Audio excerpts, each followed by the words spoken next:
નમસ્કાર રામ રામ મિત્રો, આજે આપણે મળી રહ્યા છે નવા વિડીયોમાં। નવો વિડીયો એવો છે કે આદિવાસી સંસ્કૃતિ, આદિવાસી પરંપરા છે, આદિવાસી દેવતાઓ છે અને એની પરંપરાગત રીતે પૂજા કરવામાં આવે છે। આ વિડીયોમાં આપણને હું આદિવાસીની જાતર વિશે માહિતી આપવાનો છું અને જાતરની આપણે એ વિડીયોમાં આખો જોઈશું વિડીયો, કારણ કે આદિવાસીઓ છે એ જાત્રા નથી પણ જાતર કરતા હોય છે, જેની આપણને હું માહિતી આપવા પ્રયત્ન કરીશ અને એના વિધિ વિધાનનો પણ અમે જે રેકોર્ડિંગ કર્યું છે એ આખો વિડીયો આપ જોજો, જેથી કરીને આપણને આદિવાસી પરંપરા અને આદિવાસી સંસ્કૃતિ વિશેની આછો ખ્યાલ આવે ને માહિતી મળે। અને આ ઓરિજિનલ વિડીયો છે જે આપ જોજો અને બતાવવા પ્રયત્ન કરજો। બની રહો વિડીયોમાં। આ જે આપણને અવાજ સંભળાય છે એ અવાજ જે આદિવાસી દેવતાઓ છે એનું ગાયન કરવામાં આવે છે। એની લોકમુખે જે ભુવાઓ છે એ કથા સ્વરૂપે એને ગાતા હોય છે અને જે આ ડમરૂના તાલે અને કરતાલના તાલે આ ગીત ગવાતા હોય છે અને એની આખી કથા ગવાઈ રહી છે। સાંભળો।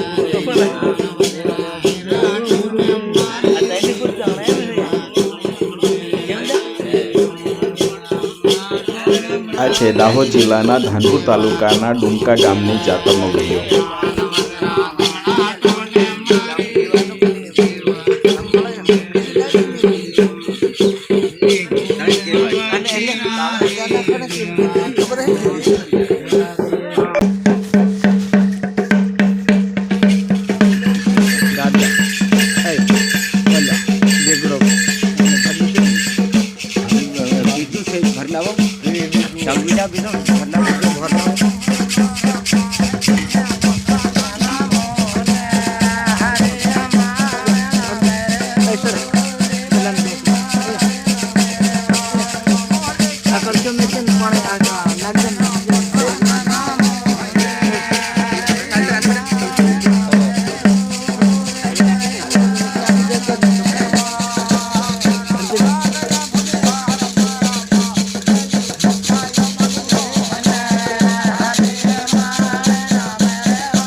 જાતર એક દિવસથી માંડી અને આ રીતે 15 થી 30 દિવસ સુધી ગાયન કરવામાં આવે છે, એની કથા ગાવામાં આવે છે।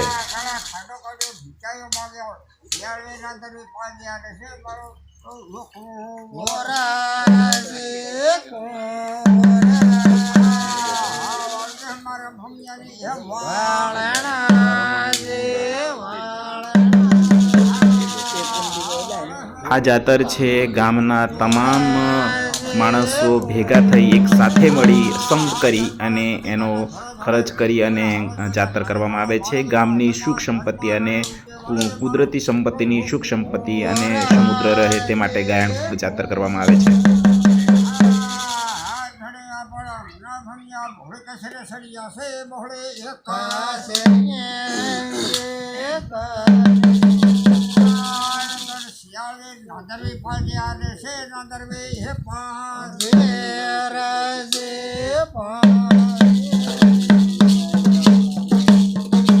એક બાજુ ગાયન થતી હોય તો બીજી બાજુ સ્થાનિક પરંપરાગત વાજિંત્રો ઢોલ શરણાઈ અને ઢોલ સાંગી ઢોલ વગાડી અને નાચ ગાન કરતા હોય છે, જે આદિવાસી ગુજરી આદિવાસી પરંપરાગતમાં ઉત્સવ તરીકે મનાવતા હોય છે।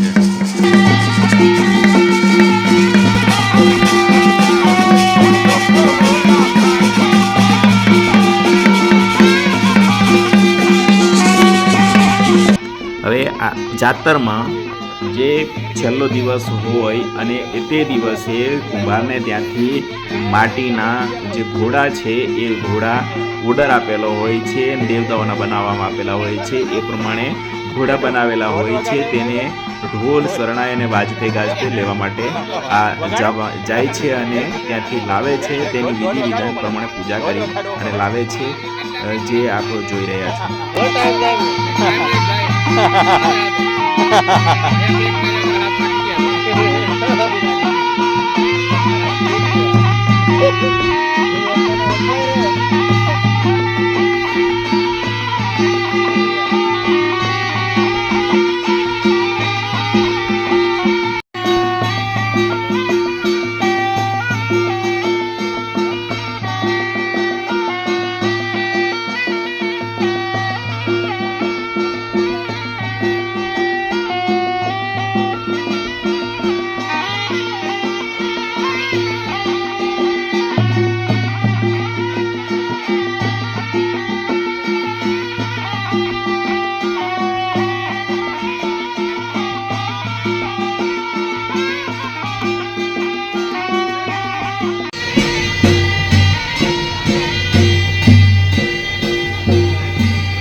કારીગર છે જેમને આ માટીમાંથી આ દેવસ્થાનના ઘોડા બનાવ્યા હતા. એમનું અહીંયા દેખો, એમનું સન્માન કરવામાં આવી રહ્યું છે સાલથી.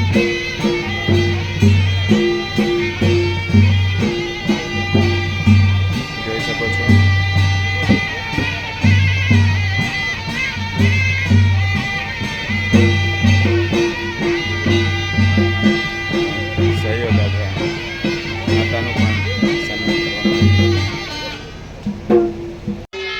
ઘોડાના ડુમકા ધાનપુર ગામના સીમાડે પરંપરાગત વધામણા થઈ રહ્યા છે, જેનો અતિ આનંદ ઉત્સાહ ગામ લોકો સામેથી વધામણા કરવા આવ્યા છે.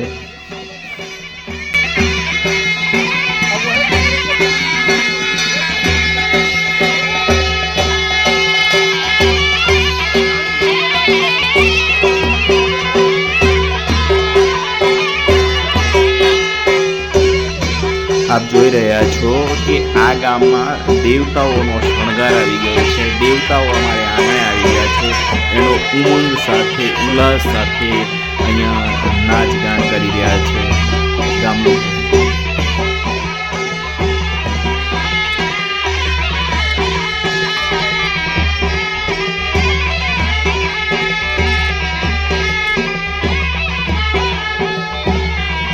વધામણામાં ચોખા અને મકાઈની થેલીથી વધામણા કરવામાં આવે છે.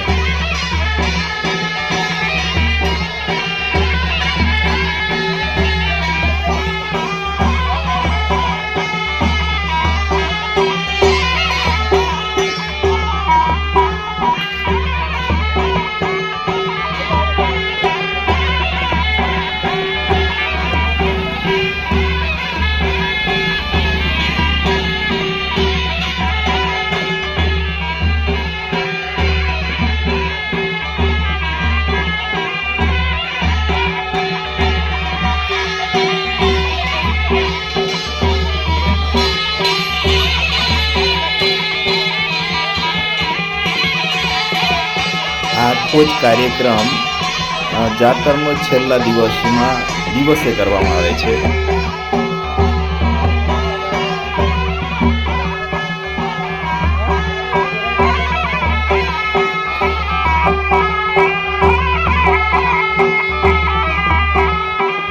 જેમ જેમ જાતર ઘોડા નજીક દેવતાઓના સ્થાનકની પાસે પહોંચે તેમ તેમ લોકોનો ઉત્સાહ, ઉમંગ ભરપૂર ઉભરાય છે.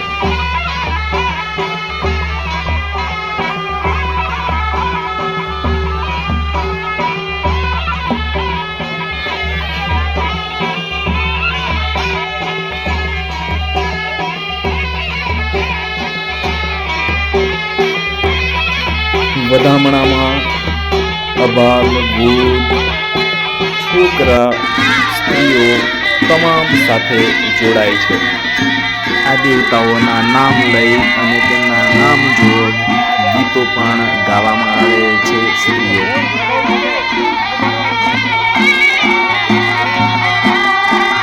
જાતર ઘોડા દેવના સ્થાને પહોંચી ગયા છે અને ત્યાં હવે વધામણા કરી અને આગળ એમને પરિક્રમા કરવામાં આવે છે અને ત્યારબાદ ત્યાં સ્થાપિત કરવામાં આવે છે ઘોડા, જે દેવના સ્થાનક છે ત્યાં દેવના સ્થાને.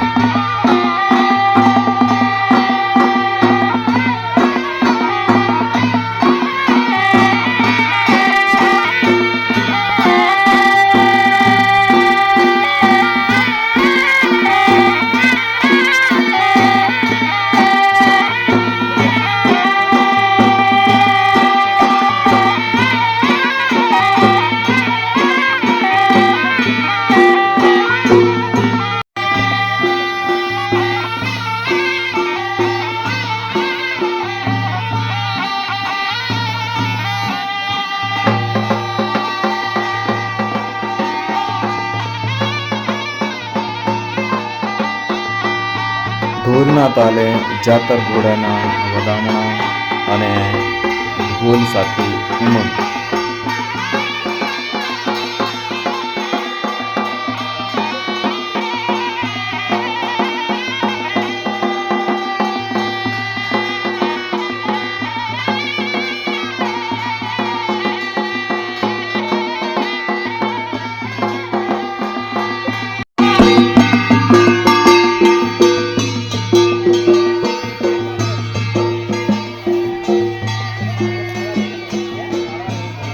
દેવ સ્થાનક છે, દેવનું મંદિર છે, તેની પરિક્રમા કરવામાં આવે છે. આ ઘોડા સાથે, વાજિંત્રો સાથે, પૂજારાઓ સાથે, દુઆઓ સાથે અહીંયા જોઈ શકો છો.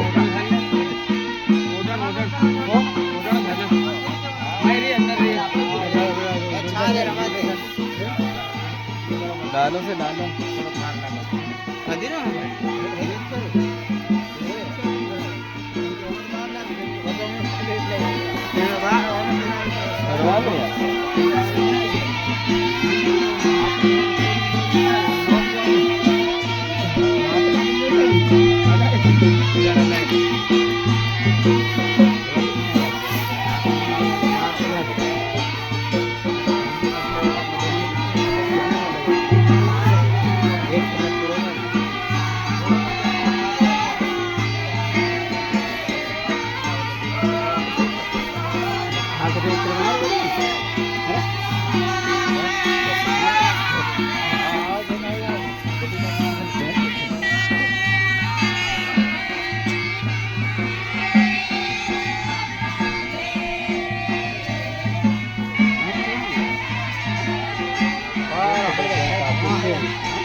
જાતર ઘોડાઓની સ્થાપના.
આ ઘોડાઓની સ્થાપના સાથે આજનો આ દિવસનો કાર્યક્રમ પૂરો થાય છે. રાત્રિના આજુબાજુના તમામ ગામોમાંથી આવા સાંગી ઢોલ, પેરણિયા ઢોલ લઈને લોકો જાતર મેળો માણવા આવે છે. આખી રાત નાચ કૂદ કરે છે. મોટા ભાગે શિયાળાની મોસમમાં આ મેળો ભરાય છે, એટલે અહીંયા તાપણા પણ એટલા લગાડવામાં આવે છે. ઠંડીની મોસમ હોવાના કારણે આપ જોઈ શકો છો આ પેરણિયા ઢોલથી નાચકૂદ કરી રહ્યા છે. આદિવાસી ભાઈઓ બહેનો બધા જ આમાં જોડાય છે.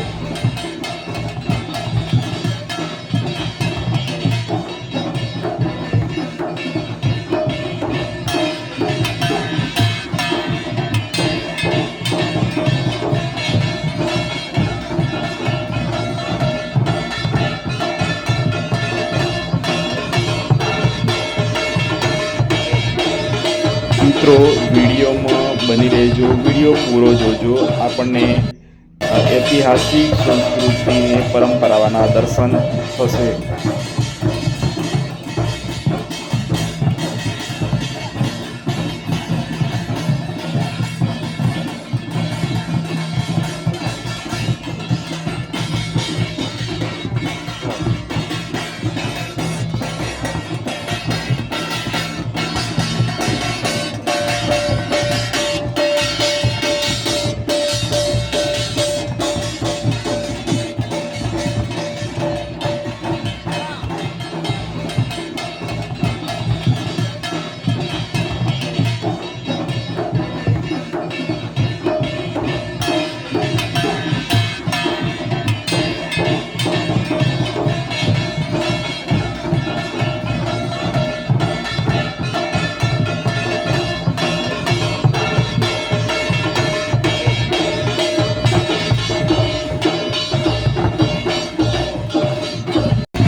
મિત્રો રાત્રિના સવાર સુધી નાચકૂદ કરે છે અને સવાર પડતા સાથે ગામના પૂજારાઓ છે, ભુવાઓ છે અને વિધિ વિધાન કરનાર છે. આપ જોઈ શકો છો વિડીયોમાં તે બિરલીના પાનમાં આખી ડાંગર મૂકી અને ત્યાં બીડું મૂકવામાં આવે છે, દીવા સળગાવવામાં આવે છે અને ખાસ કરી અને દેશી મોવડાનો જે હરો કહેવાય છે એ હરો મૂકવામાં આવે છે અને એની ધાર આપવામાં આવે છે દેવોને. આપ જોઈ શકો છો એને ખૂબ રહસ્ય છે.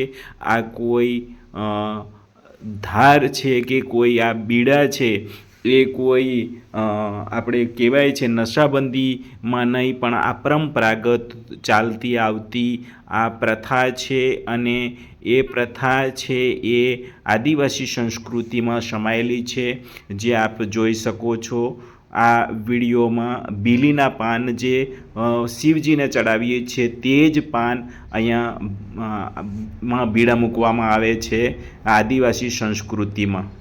ત્યારબાદ જે ભૂવો હોય છે એ ભૂવાને દેવ સ્વરૂપે અહીંયા જે ભાર કહેવાય એ ભાર આવતો હોય છે, ભૂવો ધૂણતો હોય છે અને ગામનું કઈ રીતે રક્ષણ થાય, ગામની કઈ રીતે સંભાળી શકાય તેના વિશે એ ગામ લોકોને એ કહેતા હોય છે અને તેની ચર્ચા કરતા હોય છે. તેના આગેવાનો છે, પૂજારાઓ છે, તે આ બધું જ સાંભળી અને ગામ લોકોને કહેતા હોય છે. ક્યાં ભૂલ થાય છે ગામની, શું સંભાળવા જેવું છે તે આ ભૂવો કહેતો હોય છે, જે આપ સાંભળો.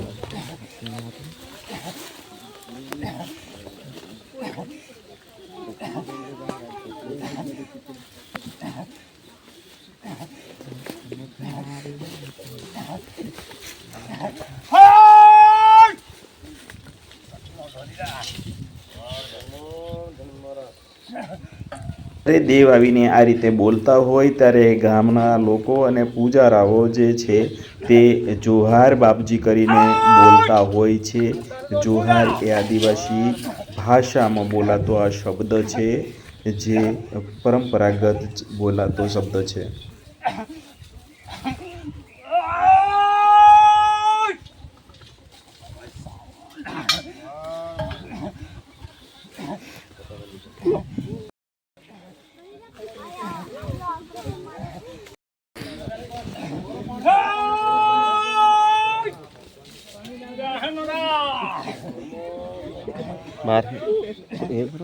મારે છે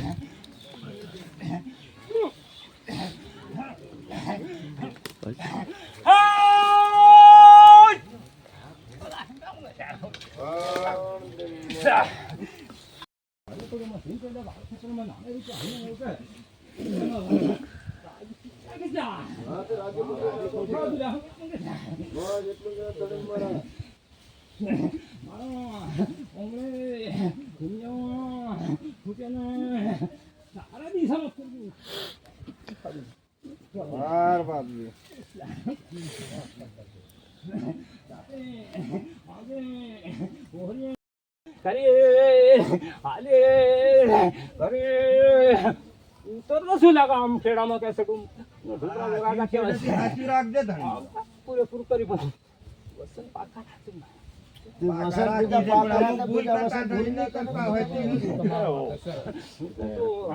આડો ફરી કામ કરી કે મારું થોડું કરે છે પણ એ ખોટું કરે તેમ મારા એને દેખાડ દેવાનું આદિવાસીની જાત્રા નહીં પણ જાતરનો આ વિડીયો આપણને કેવો લાગ્યો તે જરૂર કોમેન્ટ કરીને જણાવશો અને મળીએ નવા રસપ્રદ વિડીયો સાથે.